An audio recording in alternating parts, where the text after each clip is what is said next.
The very nice update 6.9 has brought us 7 new refines to talk about. Today we'll be going over the new tools for Haar, Sothis, Legendary Julia, and our Choose Your Legends for winners. Brave Lysithea, Claude, Edelgard, and Dimitri. The 3 house Brave units are getting refines before their original FEH counterparts, and all of them are quite impressive. I hope you guys got enough Divine Dew. First up, we have Haar in Axe Flower and Heroic Grail unit. Haar is a fan favorite from the Telius games, and his initial release was a bit lackluster. His new weapon, Tempest's Claw, is doing a few callbacks to his main game form. This is a 10 might weapon that neutralizes fly effective bonuses. However, it makes Haar weak to blue tome mages. He also loses -5 speed, but that's because this is a dual phase Brave Axe. Alright, so I played Radiant Dawn a long time ago, so I did not remember this mechanic, but in that game, the Wyvern Rider equivalent class actually was not weak to arrows. They also weren't weak to wind magic, but they were weak to thunder magic, and in FEH the blue tome color is generally reserved for thunder or light mages, hence the very unique weakness here. As for the refine, if unit initiates combat or is within 2 spaces of an ally, grants +5 attack and defense during combat, reduces damage from foes' attacks by 15% of unit's defense stat, and inflict guard on the enemy. This is a neat way to refine. Haar actually gets the flat damage reduction mechanic that Spring Maria or Lord Asker have. It does not work on AoE specials, but that's fine. It's not a percentage, so it's not affected by the common damage reduction nullification effects out there. It's not a percentage, so it's not affected by the common damage reduction nullification effects out there.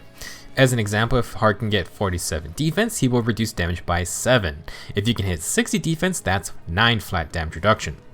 Interestingly, Tempest's Claw may be a dual phase Brave weapon, but it actually has a lot of defensive perks. Haar may be a fine offensive unit, but he has 3 interesting tank abilities in nullifying fly effectiveness, the flat damage reduction scout off defense, and then you got guard. He could be a fun defensive flyer like Ashnard, but Haar has low res and is incentivized to a stack up defense. Instead of being a more balanced tank, it may be better to focus on physical matchups, and you get the benefits of Brave attacks on either phase. Not super inspiring, but with a Brave weapon and decent base attack, Haar can just utilize a Neurtrace Kanto set to get in, 2-tap a target, and then retreat a little. If you want Haar to tank a hit, then stack defense with skills like Attack and Defense Catch or Sturdy Impact. We have the Attack and Defense Catch 3 Sacred Seal as well. Defensively, with the Near Trace and Range skills, if you take the attack and defense variants, then you do get -7 attack and defense debuffs. That does mean more damage for the Brave weapon, but it will make Haar tankier as well. With these types of skills, Haar at least benefits from them on either phase. Now for other skills, let's talk about tanking. Because he's not weak to arrows, Haar could run Distant Counter, and if you do avoid mages, then Distant Foil is pretty strong. Rinka has the skill and is on the current Tempest Trials banner. You could even pair this with Guard Bearing for 50% damage reduction for at least 1 hit. Stacking % damage reduction with flat damage reduction is extremely potent, and we'll talk about this idea more later on as well.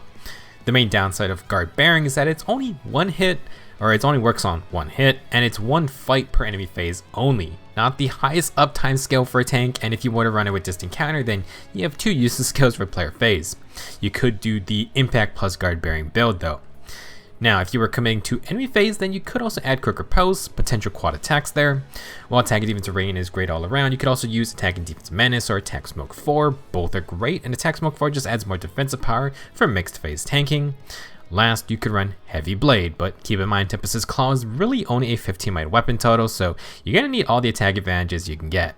Near Trace plus Rain actually would help in that attack check. Overall, Haar got a pretty neat new weapon and refine, dual phase Brave Axe with +5 attack and defense, and 3 decent defensive abilities for a flyer. Despite the blue mage weakness, it's not like Haar is meant to tank any magic damage in the first place. You can try to stack res to try and be a more balanced tank, but I'm not sure it's worth the effort. If you're really worried about mages, a sneaky Vanish plus DC build might actually be fine to run. I will also mention speed builds. Haar has the -5 speed penalty from this weapon, but he does have a speed super boon to counteract most of it. With more speed, you may be able to get away with other things like Flow Flight to quad slower tanks, and you can get more flat damage reduction with some bonus damage as well. It's an interesting idea, but it does require heavy investment. Next up, we have Mythic Sothis, a Red Infantry Dragon and Dark Mythic hero. This refine is one of the refines of all time. Sublime Surge got no base changes. It's a 16 might Dragon Stone that neutralizes dragon effectiveness and grants Distant Counter. Very basic DC weapon. The refine states, at the start of combat, if Sothis has more than 25% HP, she gets +4 to all stats and reduces the damage from the foe's first attack by 40%. That's it. So, Distant Counter Refines have been extremely tame for the most part. The devs have been extremely cautious to give DC Refines a ton of effects because, to be fair, Distant Counter is a strong and fun effect. Unfortunately, when you can just run the DCA skill, it makes Weapon Refines with 20 different effects just that much stronger than a DC Refine with another A skill. See Brave Hector, for example. Okay, so not the craziest refine, but Sothis is a mythic hero, and her Sirius special is getting remixed. Sirius Plus boosts damage by 35% of her speed stat and restores HP by 35% of her damage dealt. It also neutralizes effects that inflict special cooldown charge -X on Sothis, aka no guard. Sirius got a 5% boost to damage and healing, and no guard is a legitimately good perk to have. It means Sothis will always be charging up. With her innate times pulse, Sothis has Sirius on 1 cooldown each player phase. She can tank 1 hit with 40% DR and then retaliate with Sirius to heal back up. Guard cannot stop this. This refine / remix basically made her original gameplay loop more consistent, which is fine, but it did not help one of Sothis' main pain points as a mythic hero. She is still a purely combative unit, and since mythics don't get blessing stat boosts, they either need to be insanely cracked out in their role, or they help the team in other ways. Air, Duma, and Naga had non-combative effects, which got boosted with their remixes, and Sothis didn't get anything to help out her team. If I wanted a distant counter unit, I'd probably go with a non-mythic who can then get plus 10 or more HP for the blessing stat boost. I would mostly consider this refine / remix for non-Aether Raid modes. In that aspect, I think it's just okay. In terms of builds, Sothis does come with attack speed solo, so it's easy to just double set up solo skills for more stats. With all of the speed and the 40% damage reduction for 1 hit, no follow-up is probably the best journalist B skill here. It helps offensively and defensively, plus Sothis is supposedly to be like a jack of all trades type unit, being able to fight anyone with distant counter and having balanced stats. She does have times pulse as her C skill, which would make Sirius Plus faster to proc, but without accelerated specials, it's not possible for Sothis to double proc it. If she doubles and the enemy is hitting back, she will always proc it on her second attack thanks to no guard. Because of this, you could forgo times pulse right here for smoke. Speed smoke could add dodge for extra DR on her later hits, and it helps with speed checks. Tank and speed menace can offer some similar benefits, or you could just use something like joint drive speed. With distant counter, having mixed phase skills or builds is not a bad idea. That said, DC is technically an enemy phase skill, and offensively Sothis is not getting that many benefits besides some stats, no guard, and 40% DR for 1 hit. As part of her remix, they gave her Nelsie Disrupt, which really seems odd considering Brave Byleth in her own Sothis attire had a neat Vantage aspect to her kit. People thought maybe Sothis could do something similar with Nelsie Disrupt included. Well, no such luck. It's not like Sothis is a grand abuser of this skill, and its niche is only against fire sweep type effects, which are a pain to be fair, but is it worth the whole B slot? As mentioned earlier, no follow-up is pretty universal and would have just been, or it's just going to be more relevant more often. I would not really bank on using Nelsie Disrupt unless you know you need to handle fire sweep effects. If you do want to focus on enemy phase, a positive of no guard is pairing it with Darting Breath. This will instantly charge Sirius after 1 hit, and you do not need times pulse. You can use the C slot for something else. In terms of A skills, Sothis could use attack and speed unity to handle debuffs, or casual stats would work even if you want guard. Last, for some additional skills, let's talk about dragon options. I don't think she needs Dragon's Ire, but it technically doesn't hurt. As for Dragon Wall, Sothis is not stacking a huge amount of res, but she has a decent starting amount with +4 from the Refine. It's not the worst option ever, and you could pair it with the new Attack and Res finish for A skill for extra damage and healing. Not sure how good that would be though. Starting with the next banner, Flame Tribe Moose Bow is bringing Dragon's Wrath 4 to the game. It functions the same with higher damage and damage reduction, but it now works on both phases. Sothis would like no follow-up, but maybe you can give it to her via the 2 infantry no follow-up type C skills we've had, and then you take Dragon Wrath 4. Honestly, with the no follow-up status, you do have more freedom in that B slot for anything. Overall, Mythic Sothis got some nice effects like damage reduction and no guard, but it really feels like she should have gotten more. I do not expect to see her more than before in Aether Raids, unfortunately. I think if they wanted to focus on Sirius Plus, they had to give her accelerated specials or some kind of innate times pulse type deal. She didn't get any of that. Nelsie Disrupt, not really synergizing with anything, also only adds salt in the wound. It's really weird. The whole thing feels disjointed or just kind of like they forgot about it. This becomes a bit tougher to accept when we get to the other DC Refine in this batch. Our next refine goes to Legendary Julia, a blue infantry mage. We just got Legendary Deirdre, and now another dragon killer gets an upgrade. Julia may not have Miracle like her mother, but she is instead borrowing some defensive power from her brother Julius. Virtuous Naga got some great improvements to its base effect. It's still effective against dragons and grants +3 attack. At start of combat, if Julia has more attack than the enemy, or if the enemy has more than 75% HP, she gets +6 attack and res during combat, and she now has Dragon Wall 3. Up to 40% damage reduction based on how much more res Julia has than the enemy. Like I said, Legendary Julia's Refine borrows Dragon Wall from Julius's Refine. Very interesting ability because you don't typically expect damage reduction from a mage. In addition, to activate Dragon Wall and the stat boost, Julia can now just fight a healthy enemy. This is a very good quality of life upgrade since attack comparisons can be iffy. Now for the refined portion, if unit is within 3 spaces of an ally, grant +4 to all stats, unit makes a guaranteed follow-up attack, and if in combat against a dragon, Julia gets close counter. Simple but super solid refine effect. The free follow-up can let Julia double or bypass fall prevention, and she now has +10 attack and res from just her weapon alone. Like her OG refine, Legendary Julia also gets close counter versus dragons, so she can let them initiate first if need be. Now for a Mythic Remix, Light and Dark 2 got a small but good change. It now inflicts -5 to all stats on the enemy in combat and neutralizes debuffs on Julia while neutralizing the enemy's field boss. It also negates adaptive damage, so Julia can tank dragons easily with her very high res stat. While Light and Dark is an even better Spectrum Lull now, the debuff neutralization upgrade is really great to have. It's not something that happens every fight, but it's such a clutch ability, especially nowadays. It completely hard counters any debuff reliant weapons like Blizzard, Broadly Fan, Pledgeon/Vulture weapons, and so on. Combined with the low effect, Julia will be extremely consistent with her stats. You then have -5 debuffs to all stats on the enemy with +10 attack and res and +4 speed and defense. In total, it's like having +15 attack and res and +9 speed and defense. All which are quite substantial boosts with room to grow. The extra res benefits Dragon Wall's check, +9 defense with damage reduction shores up Julia's lower base defense, and then the extra speed plus free follow-up attack lets her double slower units more reliably. Just all around good perks to have. For those who are max invested Legendary Julias, I think you'll be extremely happy with this remix and refine.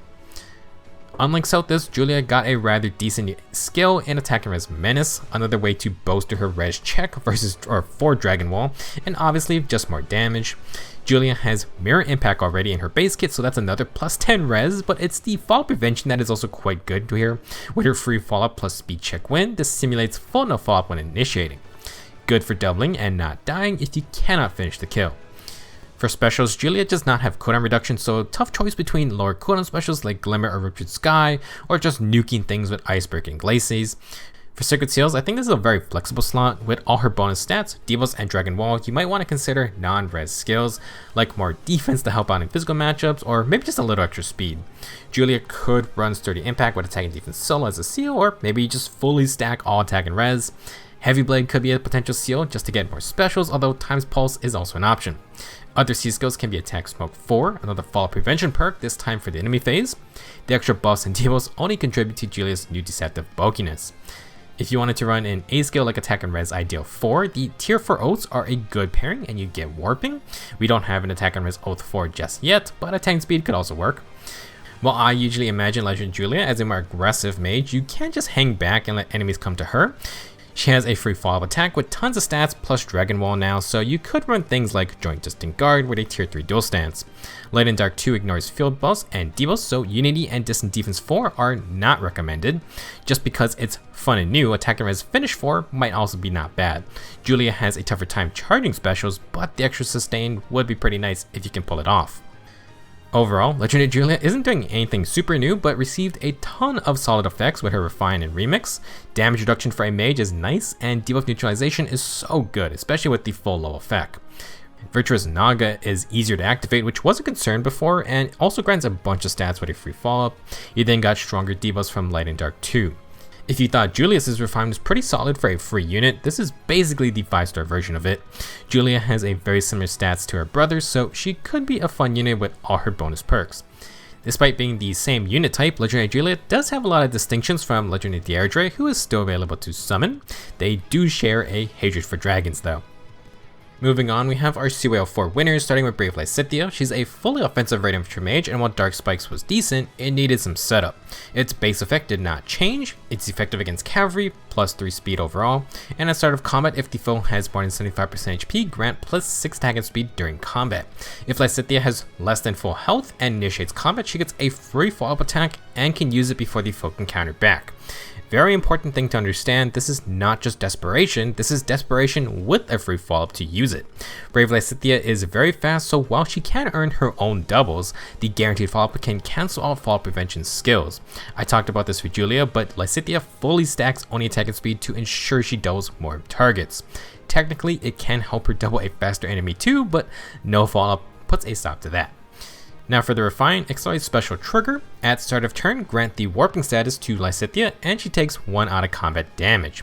Then, if she initiates or is near an ally, she gets another plus 6 attack and speed and special cooldown charge plus 1 per her own attacks. This is exactly what we hoped for from Refine. Dark Spikes needed Lysithea to get hurt, which could be a problem outside of recoil damage since she is very squishy. Now with the Refine, she immediately takes 1 damage at the start of the turn, so problem instantly solved. Lysithea can initiate, get plus 12 attack and speed, abuse her follow-up plus desperation combo, and she has faster specials with blade type cooldown reduction. Oh yeah, she can also warp to allies, cause why not? Since she is attacking twice in a row, she can easily get off a special on her second attack thanks to all the cooldown perks added.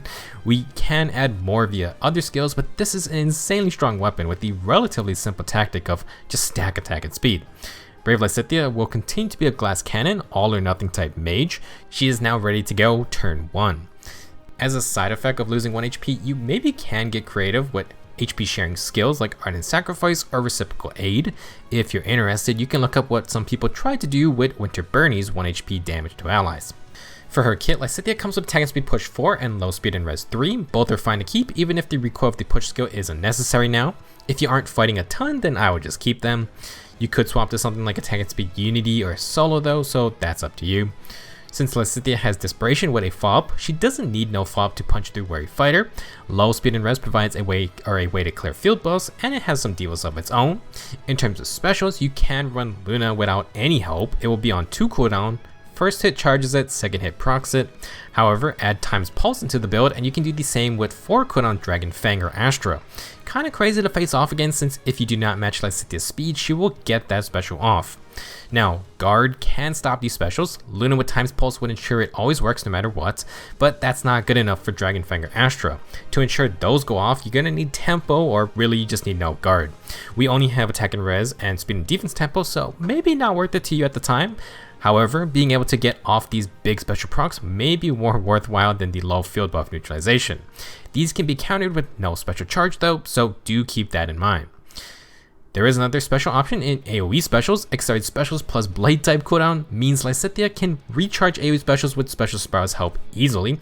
You just need to get the first one going, but after it's smooth sailing, even into guard effects. Since you have all the cooldown necessary, Lysithea is free to run double life and death for maximum damage output, and if the first basic attack doesn't finish the job, she can just go into a second hit thanks to Desperation. Next, you could maybe try Speed Preempt. This Lysithea is full glass cannon, and while you could run Windsweep, I wouldn't recommend it since she doesn't actually have offensive enough follow-up. Instead, you could use Speed Preempt for the ranged advantage. It will be tough to get a special always ready, but Lysithea does have a lot of attack regardless, and with carry effectiveness, you might just cheese those long-range bowcams or mages. Besides these skills, there isn't a ton more to say except just use whatever gives more attack and speed. Lysithea can't run Wind or Water Sweep as effectively, so you kinda just have to finish the job in 2 hits. I keep mentioning it, but even if it continues to elude us so far, but Lysithea is another mage that could absolutely abuse a mage-only special that negates damage reduction. With her kit, she can easily proc a 3 or 4 cooldown special in 2 hits, and I highly doubt it'll be higher than that. If the day comes, you may want to come back to her build. Overall, Brave Lysithea is now ready to roll on turn 1 and no need for fighting beforehand. She got a ton of cooldown reduction to spam big specials, and she even gets warping to be annoying in mobile team comps. I kind of feel like she may take a similar road to her OG self as a very annoying defense team mage who can't just drop a quick nuke on you. If the first hit doesn't kill, you need to match her speed with a way to stop her follow-up, otherwise she just hits you again. Very simple offensive mage, but surely one you do not want to tank without damage reduction. Next up we got Brave Claude, a flying colorless archer. Unfortunately, he's been massively overshadowed by his busted legendary ult thanks to Fallen Star, but Wooden Parthia has gotten some good upgrades to catch Brave Claude up to speed. Its original effect is still here, but there's one addition. Excited special trigger: if unit initiates combat or is within 2 spaces of an ally, grant +5 to all stats, and if Claude uses an offensive special, he restores 50% of his max HP. What got added to this is that Deep Wounds' no healing effect is reduced by 60%. Kind of an odd way to say it, and it's also been confirmed via Twitter that the description will be changed later on, so I'm not 100% sure if something is incorrect. All you need to understand is that against Deep Wounds or Fatal Smoke, Claude heals for 30% max HP when he triggers his special. That is 60% of the value of half his health.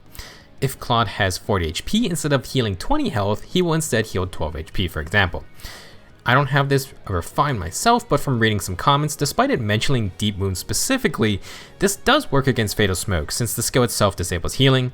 If it didn't, that would be kind of useless. Additionally, the effect only seems to work in combat, so out of combat healing is still negated completely. Mystic Boost doesn't work, healing from stabs also doesn't work either. Please let me know if you find something different. Okay, so onto Wooden Parthia's Refine. At start of combat, if Claude has more than 25% HP, grants another +5 to all stats, neutralize effects that prevent his follow-up attacks, gain no guard, and if a bonus is activated, reduce damage from the foe's first attack by 30%. Okay, so some solid upgrades for Claude. Offensive no follow-up with no guard is perfect for getting more special activations. More specials means more 50% max HP healing. Improves his consistency, and he has a soft counter against Fatal Smoke / Deep Wounds now. Along with +10 to all stats, Claude can get some damage reduction. It requires an active bonus, and it's not Fallen Star's 80% bustedness, but hey, we will take it. The 2 flying Claudes are not that different. They each have good speed with offensive no follow-up, and then accelerated specials. They also have some survivability in damage reduction and healing for Brave Claude. This version is a bit more special reliant, so no guard is really fantastic. Overall, not too shabby. It's been some time since 2.04, so you can replace most of Claude's base kit. Attack and Speed Rain is fine to keep, but you can pair it with the common Attack and Speed Catch 4 and pick a far trace of your choosing. In terms of specials, Brave Claude can use 2 cooldown specials to proc them after taking 1 hit. Great to heal back up.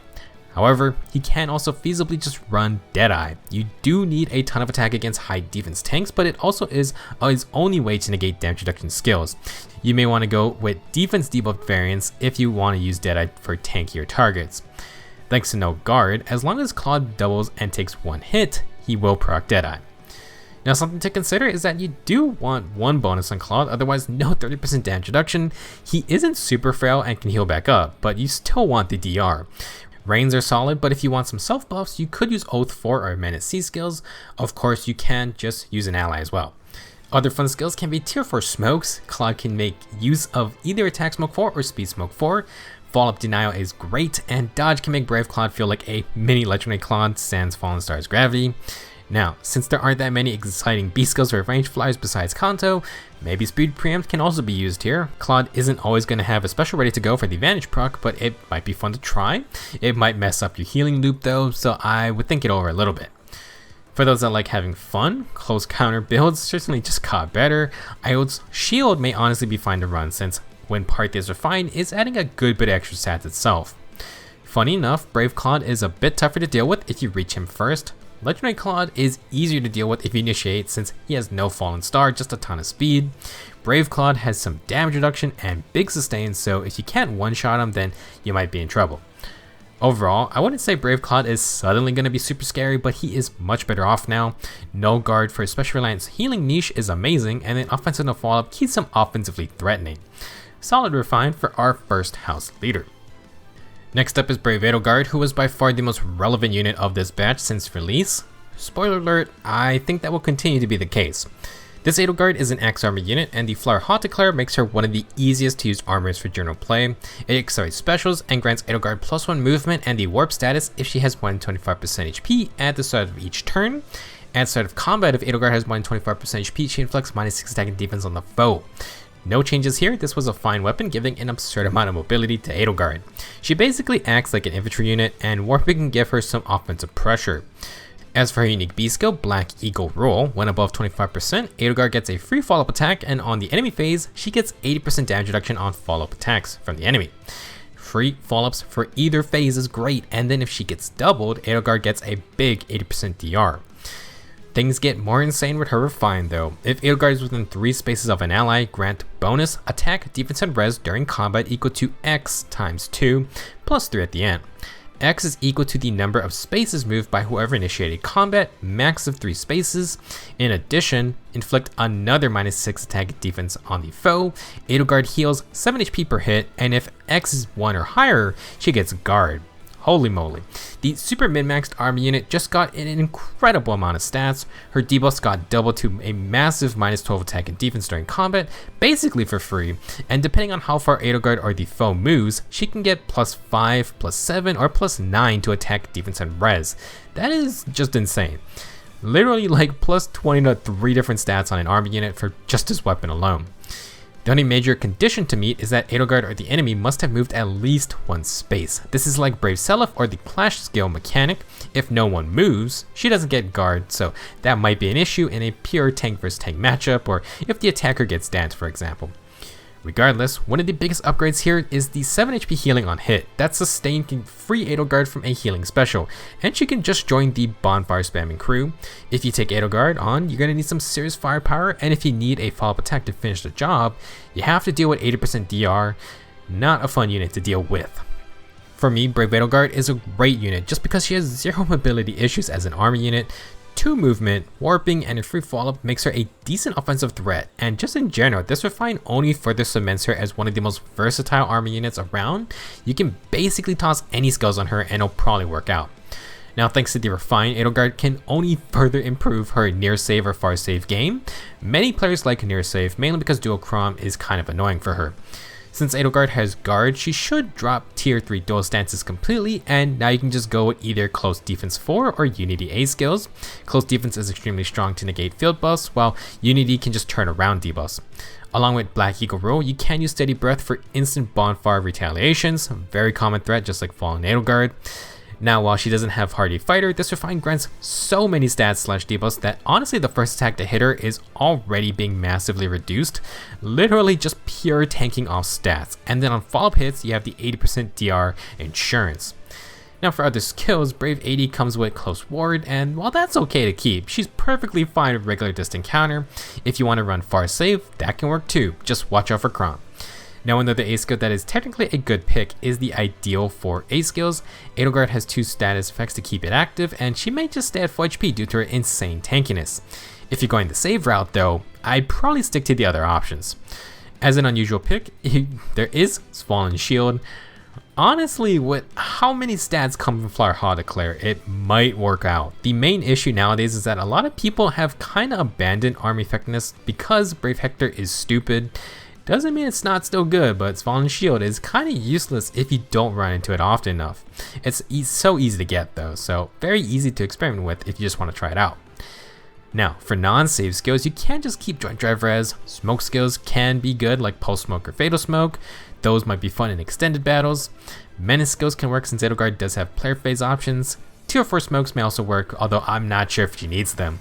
Like I said though, you can literally use anything and Edelgard will be an incredible unit. Overall, Brave Edelgard has only gotten better. She is so good all around that I don't see her really falling behind whatever the next armor trend will be, although I feel like Savior isn't going anywhere. Considering she was probably the best of the batch 2 years ago, this is an insane refine. Last up, Brave Dimitri, a Lance infantry unit. You know you need a refine when you win CYL, you have a unique B skill, and then people throw your weapon away for an inheritable one. Well, I think the Courtly Candle and Stout Lance days are over because Moon Gradivus has been redeemed. It did not get any base effect changes. It's a distant counter lance with +1 special charge when the enemy hits Dimitri. Would have been nice to have full breath type cooldown, but that's okay. As for Brave Dimitri's B skill, Blue Lion Roll, this is essentially a defense version of Dragon Wall, up to 40% damage reduction if you have more defense than the enemy.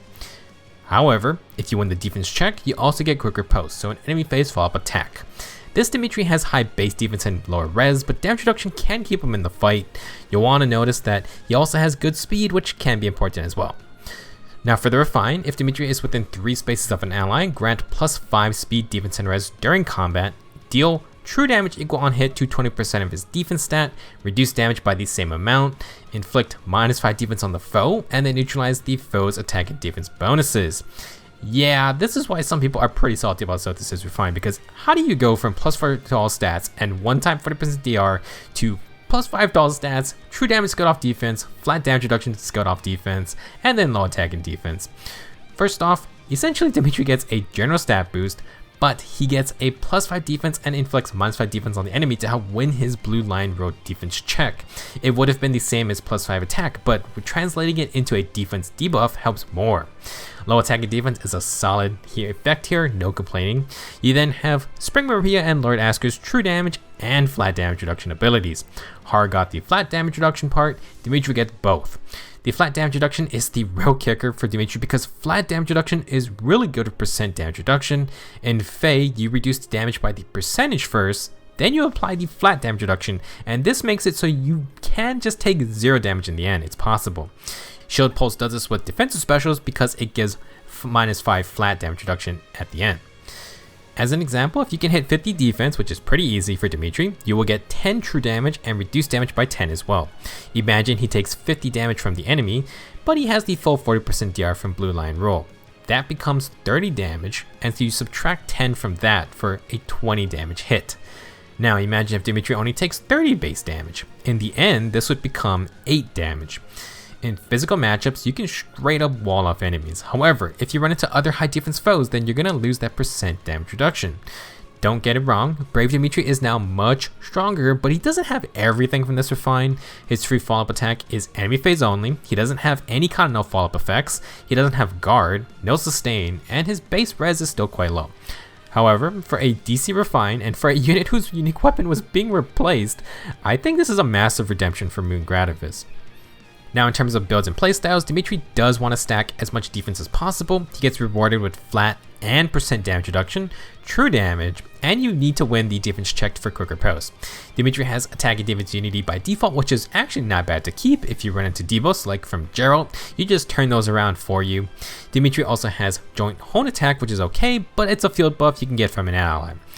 To be honest, Dimitri has quite a lot of options in all his slots except Blue Lion Rule, of course. It just depends on what stats you want to stack more. Do we just go full attack and defense? Do we add some resistance? And then what about speed? Well, speed can be pretty decent to have because, like I said, Dimitri doesn't have everything from this refine. With extra speed, you might be able to avoid some doubles, and Dimitri does have decent base speed with +5 from the refine. He's not like a 27 base speed type unit. Stacking speed and defense might work out since he does have decent attack and is getting bonus true damage. If his follow-up attack is cancelled, you can still double via speed, and depending on your skills, you can get a player phase double as well. For obvious reasons, if you are serious about speed stacking, you will want external buffs from allies. You want all the speed you can get. Now, real quickly, what about Vital Astra or the new godlike reflexes? Are they worth using? Dimitri cannot pre-charge Vital Astra to get the dodge bonus, so I'm a little iffy on that one. As for godlike reflexes, which is inheritable by the way, you need to win a speed check. It gives you some leeway, but this is a defensive special that doesn't activate if you do not win that speed check. That is a bit concerning. It's also 3 cooldown and we cannot run shield pulse, so Dimitri's not going to have it up for the first attack. You need the special ready to get the bonus damage as well, so yeah, it's a tough sell even if I think it would be extremely annoying for extended fights. If you really want more damage reduction, I would suggest using units like Flame or Elamine. Those I guarantee will be extremely common pairings for Dimitri, so maybe don't ignore Blue Feud in the future. Last, let's talk about some other skills. Solo seals are pretty solid for Dimitri because again, you can flex around the different variations. If you wanted, ideal A skills could work, but with a distant counter focus, you may just want to use dual stances like Sturdy Stance 3. If you want a tier 4 smoke, attack smoke might be better due to follow-up denial. Dimitri already has damage reduction, but speed smoke's buffs and debuffs don't hurt either. Menace skills would work for player phase power, and then pulse, fatal, or panic smoke can all be effective. In long-term tank offs, Fatal Smoke might be quite good. As for Sacred Seals, we got a new speed and defense form coming in the Tempest Trials. You can use any stance variants. Heavy Blade could work, although Dimitri has some cooldown already. Bonus Doubler is decent too if you fully buff up. In the end, while stacking defense is the name of the game, Brave Dimitri has room to experiment with. Depending on your supports, you can stack all attack or speed, and bonus res doesn't hurt either. If you're worried about multi-hits, guard would be good to have, and deflect seals might also be worth using. It all just depends. Overall, fantastic turnaround for Dimitri. Like I said, he doesn't have everything from this refine, but he probably is the most improved. As a +9 Brave Dimitri owner myself, time to get that last copy.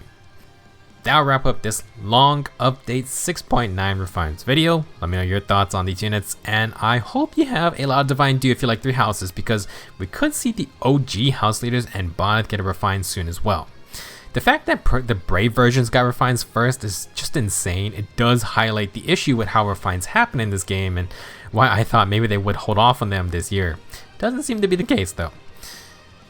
I'll be back soon to talk about the newest seasonal banner units. Next, we have some spicy alts, a new inheritable defensive special, and another Tempest trials as well.